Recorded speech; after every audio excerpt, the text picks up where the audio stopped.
নমস্কাৰ প্ৰিয় শ্ৰোতাসকল, আপোনালোকৰ অনুৰোধত এইবাৰ পাঠ কৰিবলৈ লৈছোঁ জনপ্ৰিয় সাহিত্যিক ৰঞ্জু হাজৰিকাদেৱৰ এখন উপন্যাস অগ্নিবৰ্ষণ। আশা কৰিছোঁ আপোনালোকে আদৰি ল'ব। এয়া অগ্নিবৰ্ষণৰ প্ৰথম খণ্ড। পুৱাৰ পৰাই বিদিশা ব্যস্ত। সময় যোৱাৰ লগে লগে বিদিশাৰ ব্যস্ততা বাঢ়িছে। সন্ধিয়া সময়ত এক আড়ম্বৰপূৰ্ণ অনুষ্ঠানৰ আয়োজন চলিছে বিদিশাৰ জন্মদিনক লৈ। প্ৰথমে জন্মদিনৰ এই অনুষ্ঠান পতাৰ কথা আছিল চহৰৰ অভিজাত হোটেল অনুৰাধাত। কিন্তু মাক দেউতাকৰ একান্ত ইচ্ছা আৰু আগ্ৰহ ঘৰতে পতাৰ। অৱশেষত বিদিশাই মাক দেউতাকৰ কথামতে উক্ত অনুষ্ঠান ঘৰতে পতাৰ ব্যৱস্থা কৰিলে।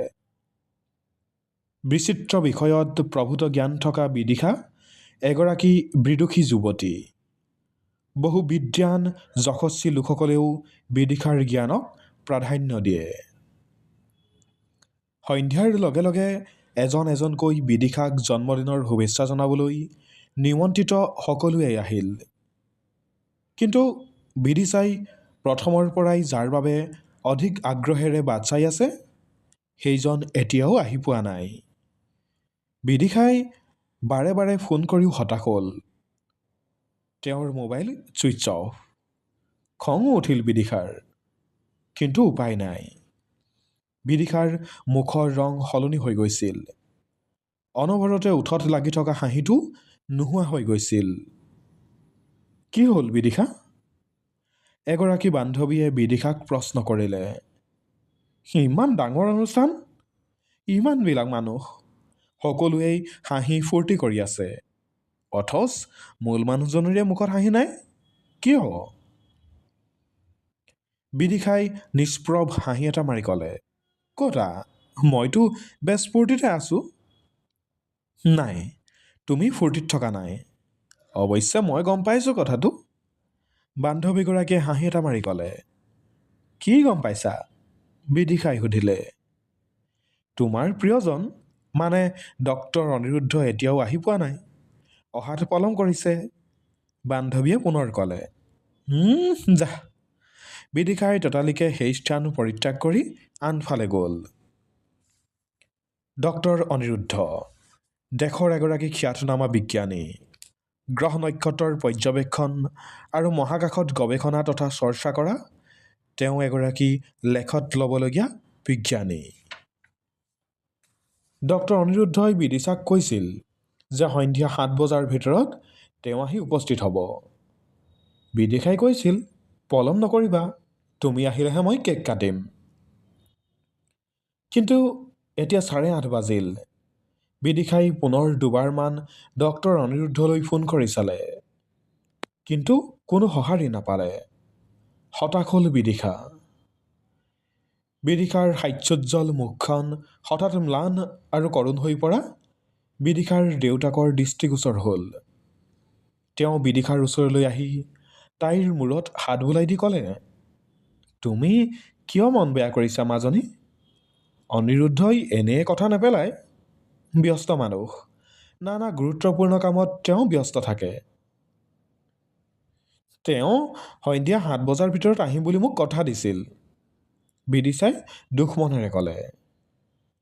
হয়তো অকস্মাত কোনো গুৰুত্বপূৰ্ণ কামত ব্যস্ত হৈ পৰিব লগা হ'ল।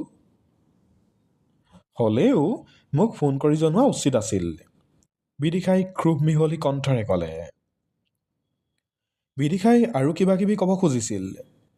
হঠাৎ হাতৰ ফোনটো বাজি উঠাত বিদিশাই ফোনটো লৈ চালে। অনিৰুদ্ধৰ ফোন।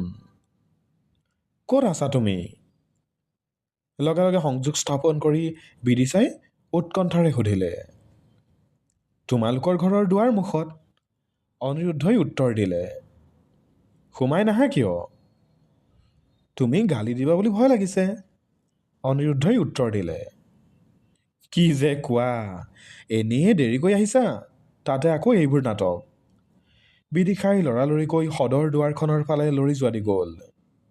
দুৱাৰ মুখতে ৰৈ আছিল ডক্টৰ অনিৰুদ্ধ। সোমাই নাহা কিয়? বেয়া পাইছোঁ তোমাক।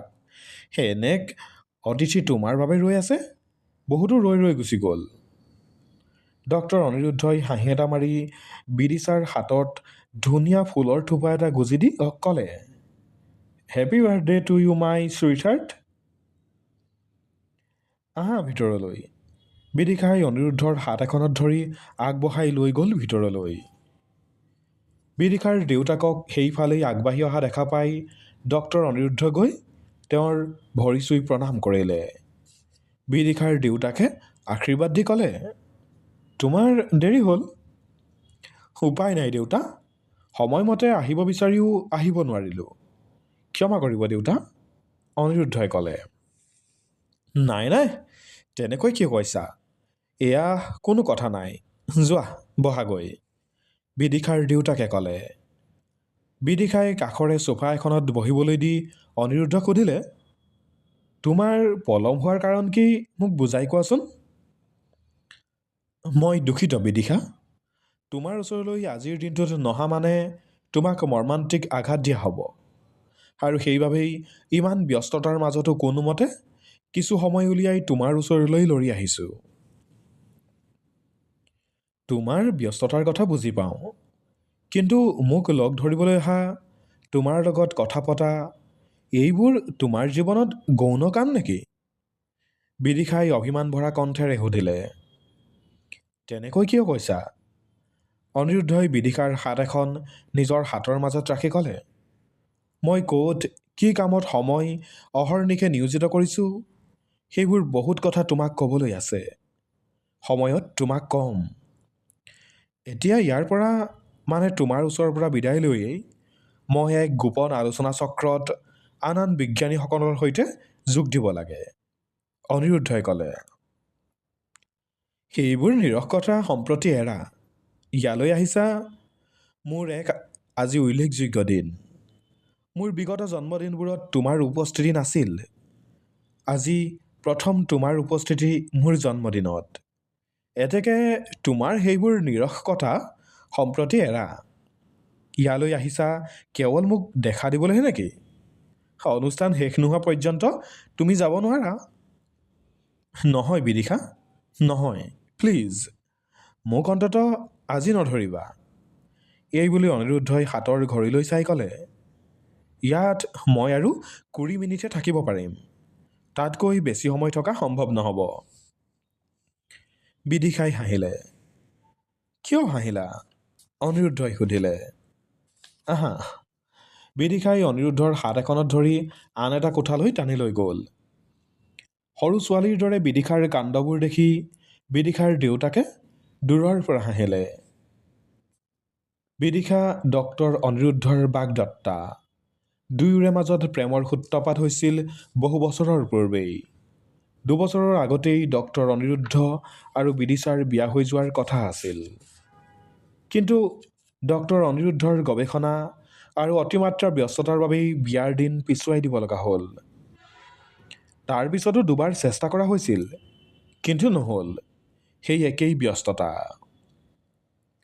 ডক্টৰ অনিৰুদ্ধৰ কৰ্মব্যস্ততাৰ কথা বিদিশাই বুজি পায়, আৰু অনিৰুদ্ধৰ কামত উদগনিও যোগায়।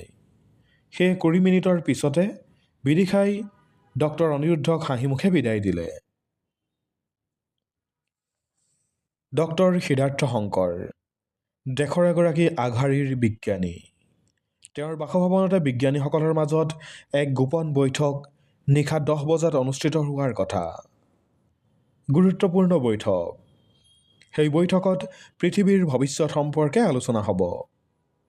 অতি শীঘ্ৰেই পৃথিৱী এক ভয়ংকৰ বিপদৰ গৰাহৰ মাজলৈ আগুৱাই গৈ আছে।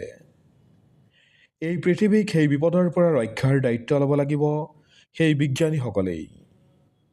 কিন্তু কেনেদৰে পৃথিৱীক ৰক্ষা কৰিব পৰা যাব, তাৰ কোনো সুস্থ সিদ্ধান্ত আজি পৰ্যন্ত কোনো এজন বিজ্ঞানীয়েই উলিয়াব পৰা নাই। ঠিক সময়তে ডক্টৰ অনিৰুদ্ধ গৈ বিজ্ঞানী ডক্টৰ সিদ্ধাৰ্থ শংকৰৰ বাসগৃহত উপস্থিত হ'ল। বাসগৃহত বন্ধ দুৱাৰখনত সন্মুখত থিয় হৈ বেলপোচত হাত দিব খোজোতেই স্বয়ংক্ৰিয় দুৱাৰখন মেল খাই গ'ল। এজন ব্যক্তি আহি ডক্টৰ অনিৰুদ্ধৰ সন্মুখত থিয় হৈ অভিবাদন জনাই ক'লে, আহক ছাৰ। সকলোৱে ইতিমধ্যে আহিল নিশ্চয়। ডক্টৰ অনিৰুদ্ধই প্ৰশ্নবোধক দৃষ্টিৰে মানুহজনলৈ চালে। হয় ছাৰ, ইতিমধ্যে আটাই আহি উপস্থিত হৈছে। সকলোৱেই আপোনাৰ অপেক্ষাত আছে, আহক। মানুহজনে অনিৰুদ্ধক আগবঢ়াই লৈ গ'ল। ডক্টৰ সিদ্ধাৰ্থ শংকৰৰ গৱেষণা সংলগ্ন এটা আহল বহল হলঘৰত অনিৰুদ্ধই প্ৰৱেশ কৰিলে। ইতিমধ্যে উক্ত আলোচনা চক্ৰলৈ আমন্ত্ৰিত আটাইকেইগৰাকী বিজ্ঞানী আহি নিজৰ নিজৰ আসন গ্ৰহণ কৰিছিল। এগৰাকী বিজ্ঞানী ডক্টৰ চন্দ্ৰগুপ্তই অনিৰুদ্ধ সোমাই অহাৰ লগে লগে চিঞৰি উঠিল, আহা আহা অনিৰুদ্ধ, আমি তোমাৰ বাবেই অপেক্ষা কৰি আছোঁ। মোৰ পলম হোৱাৰ বাবে মই আপোনালোকৰ ওচৰত ক্ষমা বিচাৰিছোঁ। অনিৰুদ্ধই হাতযোৰ কৰি ক'লে, তোমাৰনো ক'ত পলম হৈছে? আমিহে সময়তকৈ আগতে আহিছোঁ। তুমি ঠিক সময়তে আহিছা। আমি জানো তুমি ঘড়ীতকৈও পাঞ্চুৱেল। ডক্টৰ চন্দ্ৰগুপ্তই হাঁহি এটা মাৰি ক'লে। ডক্টৰ অনিৰুদ্ধইও চন্দ্ৰগুপ্তৰ কথাত হাঁহিলে আৰু আগুৱাই গৈ শূন্য আসন এখনত বহিল। তাৰপিছত সভাত উপস্থিত জ্যোতিৰ্বিজ্ঞানীসকললৈ চাই সকলোকে সম্ভাষণ জনালে। বিজ্ঞানীসকলৰ দ্বাৰা সভাৰ সকলো আসনেই পূৰ হৈ আছিল। যিসকলক উক্ত সভালৈ আমন্ত্ৰণ জনোৱা হৈছিল, আটাইয়ে আহিছিল। আমাৰ সন্মানীয় সকলো সদস্য আহি উপস্থিত হৈছে। তেতিয়াহ'লে আমি সভাৰ কাম নিশ্চয় আৰম্ভ কৰিব পাৰোঁ, বিজ্ঞানী ডক্টৰ চন্দ্ৰগুপ্তই ক'লে। বিজ্ঞানীসকলৰ মাজত তেওঁৱেই বয়োজ্যেষ্ঠ। আটাইয়ে প্ৰশ্নবোধক দৃষ্টিৰে ডক্টৰ চন্দ্ৰগুপ্তৰ মুখলৈ চালে। নতুন কিবা তথ্য কোনোবাই সংগ্ৰহ কৰিছে নেকি? ডক্টৰ চন্দ্ৰগুপ্তই পুনৰ ক'লে। কোনোবাই কিবা সংবাদ আনিছে নেকি? কালিৰ দি ৱৰ্ল্ড বাতৰি কাকতখনৰ বাতৰি এটা দেখি মোৰ হাঁহি উঠিছে। কোনটো বাতৰি দেখি আপোনাৰ হাঁহি উঠিল কওকচোন শুনো? ডক্টৰ চন্দ্ৰগুপ্তই সিদ্ধাৰ্থ শংকৰৰ কথাৰ উত্তৰত সুধিলে। আপুনি কালিৰ সেই কাকতখন চাইছেনে? কাকতখনত হেলিৰ ধুমকেতু সম্পৰ্কে এটা বাতৰি প্ৰকাশ হৈছিল। ডক্টৰ সিদ্ধাৰ্থ শংকৰে পুনৰ ক'লে। কালিৰ সেই কাকতখন মই চোৱা নাই, ডক্টৰ চন্দ্ৰগুপ্তই ক'লে। কাকতখনত লিখিছে যে বিশ্বৰ সকলো লোকৰ বাবে এক বিৰল সুযোগ অচিৰেই আহি আছে। 2062 চনটো সকলোৰে কাৰণেই হৈ উঠিব অন্যতম স্মৰণীয় আৰু ৰোমাঞ্চকৰ। কথাখিনি কৈ ডক্টৰ সিদ্ধাৰ্থ শংকৰে সভাত উপস্থিত আন আন বিজ্ঞানীসকলৰ মুখলৈ চালে। বেছিভাগ বিজ্ঞানীয়ে হাঁহি উঠিল। কেইজনমান নীৰৱ হৈ ৰ'ল, কোনো মন্তব্যও নকৰিলে। হেলিৰ ধুমকেতুৰ নয়নাভিৰাম দৃশ্যৰ অৱতাৰণাৰ লগতে যি ভয়ংকৰ আৰু প্ৰলয়ংকৰ ঘটনাৰ সৃষ্টি কৰিব, তাক সাধাৰণ মানুহে কেনেকৈ বুজিব? বিজ্ঞানী ডক্টৰ অলোকেশে মন্তব্য কৰিলে। সেয়া আমাৰ এই কৰ্তব্য যে আমি তেওঁলোকক ভয়াৱহতা সম্পৰ্কে বিতংকৈ বুজাব লাগে, আন এগৰাকী বিজ্ঞানীয়ে ক'লে। মই ভাবোঁ সাধাৰণ জনতাক এই মহাপ্ৰলয়ৰ কথা নোকোৱাই ভাল, এইবাৰ যুৱ বিজ্ঞানী ডক্টৰ সুদৰ্শনে ক'লে। কাৰণ এই কথা প্ৰচাৰ হোৱাৰ লগে লগে সাধাৰণ জনতাৰ মাজত এক ভয়ানক অৱস্থাৰ সৃষ্টি হ'ব। এই ধুমকেতুৱেই এদিন পৃথিৱীলৈ আনিছিল মহাবিনাশ। আজিৰ পৰা 13 কোটি বছৰৰ পিছত পৃথিৱীৰ বুকুলৈ আকৌ এবাৰ মহাবিনাশ আহিব। এই মহাবিনাশৰ কাৰণ হ'ব হাজাৰ হাজাৰ ধুমকেতুৰ আবিৰ্ভাৱ। এই মহাবিনাশে পৃথিৱীৰ বুকুৰ পৰা সমস্ত প্ৰাণীৰে বিনাশ ঘটাব আৰু নিশ্চিহ্ন কৰি পেলাব। এয়া কোনো জ্যোতিষীৰ ভৱিষ্যদ্বাণী মই কৰা নাই। এয়া একাধিক বৰেণ্য বিজ্ঞানীৰ দ্বাৰা প্ৰতিপাদিত এক নবীনতম সিদ্ধান্ত। প্ৰতি ২৬ কোটি বছৰৰ অন্তত হ'বলগীয়া এক নিয়মিত মহাবিনাশী, ডক্টৰ চন্দ্ৰগুপ্তই ক'লে। কিন্তু ছাৰ, এই ৩০০ কোটি বছৰীয়া পুৰণি পৃথিৱীখনত যি ঘটনা এবাৰো নহ'ল, কোনে কৈছে নাই হোৱা বুলি? ডক্টৰ সুৰজিতৰ কথা শেষ হ'বলৈ নিদি ডক্টৰ চন্দ্ৰগুপ্তই কৈ উঠিল। মই অলপ আগতেই কৈছোঁ যে প্ৰতি ২৬ কোটি বছৰৰ অন্তত এই নিয়মিত মহাবিনাশ ঘটি আহিছে। আজিৰ পৰা কোটি কোটি বছৰৰ পূৰ্বে এই পৃথিৱীত জীৱন আছিল। বিভিন্ন প্ৰকাৰৰ প্ৰাণী এই পৃথিৱীত বিচৰণ কৰি ফুৰিছিল। কিন্তু আজি সেই প্ৰাণীবোৰ নাই। সিহঁতৰ পৃথিৱীৰ পৰা বিলুপ্তিৰ কাৰণ কি? প্ৰাগ ঐতিহাসিক যুগৰ বিশাল প্ৰাণী ডাইনোছৰ, যি প্ৰাণীয়ে পৃথিৱীত একে লেঠাৰিয়ে 14 কোটি বছৰ ৰাজত্ব কৰিছিল, সেই প্ৰাণীবোৰ এই ধূমকেতুৰ আক্ৰমণতে ধ্বংস হৈছিল। কেলিফৰ্ণিয়া বিশ্ববিদ্যালয়ৰ ডক্টৰ ৱাল্টাৰ আলৱাৰেজাদিয়ে ডাইনোছৰৰ জীৱাশ্মৰ পৰীক্ষা কৰি প্ৰমাণ কৰিছে যে এই প্ৰাণীবোৰৰ মৃত্যু বা ধ্বংসৰ কাৰণ হৈছে একমাত্ৰ ধূমকেতু। ডক্টৰ চন্দ্ৰগুপ্তই কথাখিনি কৈ খন্তেক ৰ'ল। এটা কথা ছাৰ, ডক্টৰ সুৰজিতে ক'বলৈ আৰম্ভ কৰিলে। ইতিমধ্যে এই হেলিৰ ধূমকেতুৰ আৱিৰ্ভাৱ পৃথিৱীৰ আকাশত বহুবাৰ ঘটিছে। 1531 চন, তাৰপিছত 1607, 1683, 1759 চনত হেলিৰ ধূমকেতু পৃথিৱীৰ আকাশত দেখা গৈছিল। তাৰপিছত পুনৰ 1910 আৰু 1986 চনত ই শেষবাৰ পৃথিৱীৰ আকাশত দেখা দিছিল। কিন্তু ক'তা, এবাৰতো পৃথিৱীত তেনেধৰণৰ কোনো ভয়ংকৰ দুৰ্ঘটনা নঘটিল। কথাখিনি শুনি ডক্টৰ চন্দ্ৰগুপ্ত কিছু সময় নীৰৱ হৈ ৰ'ল। তাৰপিছত ক'বলৈ আৰম্ভ কৰিলে। ঠিকেই, ধূমকেতুৰ আৱিৰ্ভাৱ ঘটিলেই পৃথিৱীত প্ৰলয় নহয়। কেৱল হেলিৰ ধূমকেতুৱেই নহয়, পৃথিৱীৰ আকাশত আৰু অনেক ধূমকেতুৰ আৱিৰ্ভাৱ ঘটিছে। তাৰ ভিতৰত বায়েলাৰ ধূমকেতুও অন্যতম। কিন্তু এনে কিছুমান ধূমকেতু মহাকাশত আছে, যাৰ আৱিৰ্ভাৱে পৃথিৱীত মহাপ্ৰলয়ৰ সূচনা ঘটাব পাৰে। 1908 চনৰ 30 জুন তাৰিখে চাইবেৰিয়া অঞ্চলত এটা ভয়ংকৰ প্ৰলয়ৰ কাৰণ কি? আমেৰিকাৰ এৰিজোনা অঞ্চলত গছ-গছনি পুৰি ছাই হৈ যোৱাৰ ঘটনাৰ অন্তৰালত জানো একোটা শক্তিশালী ধূমকেতু নাই? হেলিৰ ধূমকেতুৰ বিষয়ে আমি বিশেষ ভাবিব লগা নহ'লহেঁতেন। কিন্তু ভাবিবলৈ বাধ্য হৈছোঁ বৰ্তমান পৃথিৱীত ঘটা নৈসৰ্গিক পৰিৱৰ্তনসমূহৰ কাৰণে। শনিগ্ৰহত সম্প্ৰতি এই ধূমকেতুৱে ঘটোৱা দুৰ্যোগৰ পিছত আপোনাক আৰু কি প্ৰমাণ লাগে? ডক্টৰ চন্দ্ৰগুপ্তৰ কথাত ডক্টৰ সুৰজিত মনে মনে থাকিল। ডক্টৰ চন্দ্ৰগুপ্তই পুনৰ কিবা এটা ক'ব খুজিছিল। এনেতে ডক্টৰ অনিৰুদ্ধই কিবা ক'ব খুজি ৰৈ যোৱা দেখি ডক্টৰ চন্দ্ৰগুপ্তই সুধিলে, কোৱা অনিৰুদ্ধ, তুমি কিবা ক'ব খুজিছা? মই ক'ব খুজিছোঁ মানে হেলিৰ ধূমকেতুৰ বিষয়ে বিজ্ঞানী ভেচিলি ফেচেনকভে কোৱা কথাষাৰ। বায়েলৰ ধূমকেতুটো এটা বিশাল ধূমকেতু আছিল। এক বিশাল নক্ষত্ৰৰ লগত ধূমকেতুটোৰ প্ৰচণ্ড সংঘৰ্ষ হোৱাৰ ফলত ই ভাগি ছিগি নিশ্চিহ্ন হৈ যায় আৰু কোটি কোটি উল্কাপুঞ্জত পৰিণত হয়। সম্প্ৰতি ভেচিলি ফেচেনকভে দৃঢ়তাৰে সৈতে কৈছে যে পৃথিৱীৰ কাষ চপাৰ আগমুহূৰ্তত হেলিৰ ধূমকেতুটোৰ সৈতে এইবাৰ কক্ষচ্যুত বিশাল নক্ষত্ৰ এটাৰ লগত সংঘৰ্ষ হ'ব, যাৰ ফলত ধূমকেতুটো ভাগি ছিগি ডোখৰ ডোখৰ হৈ যাব, যি হ'ব পৃথিৱীৰ বাবে অত্যন্ত ভয়াৱহ। পৃথিৱীত সেই সময়ত অগ্নিবৰ্ষণ হ'ব। ধূমকেতুটো ভাগক বা নাভাগক, পৃথিৱীৰ বাবে যে এইবাৰ হেলুৰ ধূমকেতু অত্যন্ত বিপদজনক সেই কথা নিঃসন্দেহে ক'ব পাৰি। পৃথিৱীৰ প্ৰাণীকুল সেই অৱস্থাত বাচি থকা সম্ভৱ নহ'ব।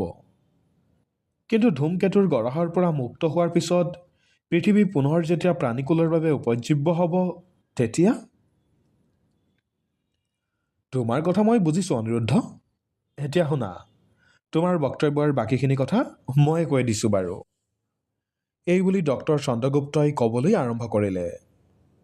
প্ৰাচীন হিন্দু শাস্ত্ৰত আমি ৰজা সত্যৱতৰ কাহিনী পঢ়িছোঁ। সত্যৱত ৰজাৰ ৰাজত্বকালত পৃথিৱীত মহাপ্ৰলয় হৈছিল। চাৰিওফালে কেৱল পানী পানী আৰু পানী। এই ভয়ংকৰ প্ৰলয়ত একমাত্ৰ সত্যৱত ৰজাই তেওঁৰ পৰিয়ালবৰ্গক লৈ এটা মাছৰ সহায়ত প্ৰাণীত লক্ষ্যবিহীনভাৱে ঘূৰি ফুৰিছিল। প্ৰাণী জগত, উদ্ভিদ জগত আদি প্ৰায়বোৰৰে সঁচ ৰাখি থৈছিল তেওঁৰ বিশাল নাওখনত। পিছত প্ৰলয় যেতিয়া হাম কাটে, তেতিয়া তাৰেই পুনৰ আৰম্ভ হৈছিল সৃষ্টি। ঠিক সেইদৰে প্ৰাচীন বেবিলন সভ্যতাত নোৱাৰ কাহিনী আমি পাইছোঁ।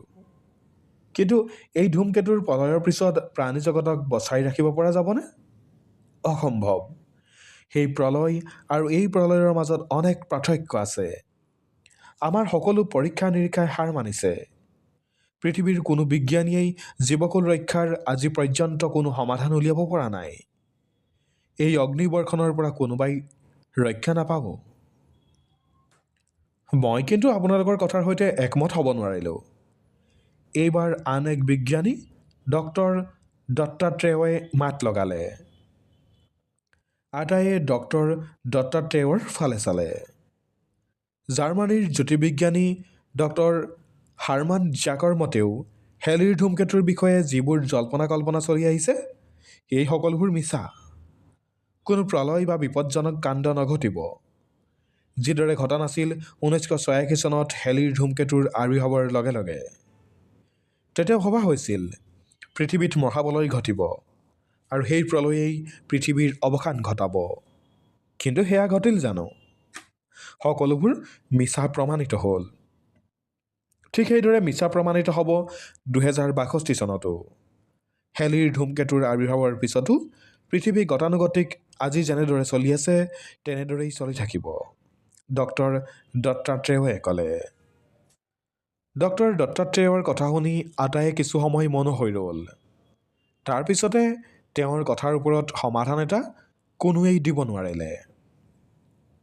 অনিৰুদ্ধ, ডক্টৰ চন্দ্ৰগুপ্তই মাত লগালে। কওক ছাৰ। ডক্টৰ অনিৰুদ্ধই সঁহাৰি জনালে। তুমি একো নকলা?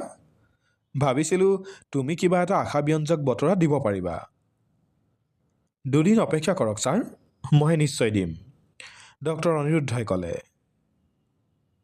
হেৰা, পৃথিৱীখন এনেদৰে ধ্বংস হ'বলৈ দিব নোৱাৰি, ডক্টৰ চন্দ্ৰগুপ্তই ক'লে। পৃথিৱী ধ্বংস কেতিয়াও নহয়। আজিৰ দৰেই এই পৃথিৱী চিৰ হৰিত চিৰ সুন্দৰ হৈ থাকিব, ডক্টৰ দত্তাত্ৰেয়ই ক'লে। ডক্টৰ অনিৰুদ্ধই হাঁহিলে মাথোন। প্ৰিয় শ্ৰোতাসকল, পৰৱৰ্তী খণ্ড শুনিবলৈ আমাৰ সৈতে সংযুক্ত হৈ থাকিব। ধন্যবাদ।